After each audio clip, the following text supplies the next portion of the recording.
कीनाराम जी के इस अघोर पीठ से जुड़े हुए सभी भक्तगण, श्रद्धालुजन और उपस्थित बहनों और भाइयों, आज ये मेरा सौभाग्य है कि मुझे पूज्य बाबा अघोराचार्य बाबा कीनाराम जी की इस 425वीं पावन अवतरण समारोह के अवसर पर उनकी इस पावन धरती पर,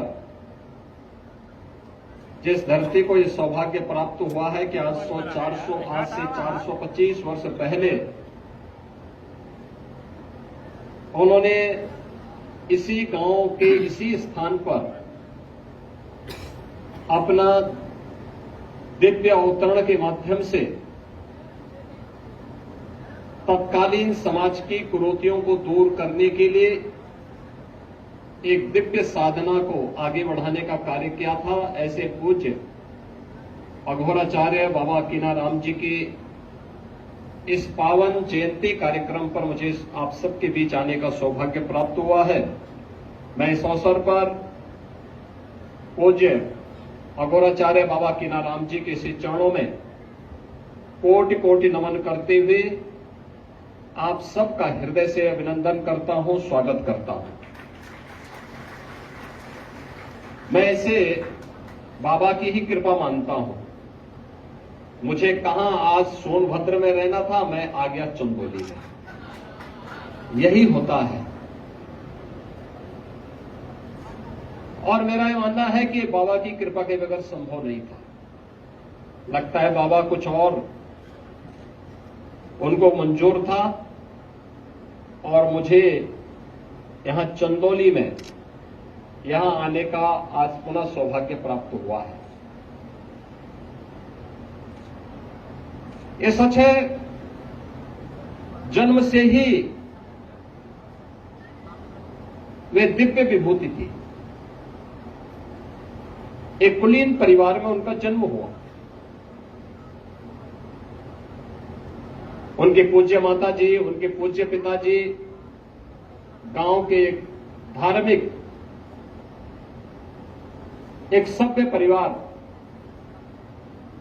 बड़ी शालीनता के साथ अपना जीवन यापन करने वाले, बड़ी श्रद्धा भाव के साथ अपना जीवन यापन करने वाले बाबा विश्वनाथ और मां गंगा के प्रति अगाध श्रद्धा रखने वाले ऐसे कुलीन परिवार में पूज्य बाबा कीनाराम जी का जन्म जरूर हुआ।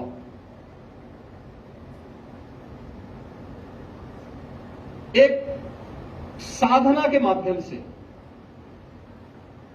उन्होंने सिद्धि प्राप्त की और सिद्धि प्राप्त करने के बाद अक्सर होता है जब सिद्धि किसी को प्राप्त होती है या कुछ भी प्राप्त होता है तो वह उसके मद में फिर कुछ नहीं देखता, किसी को नहीं समझता।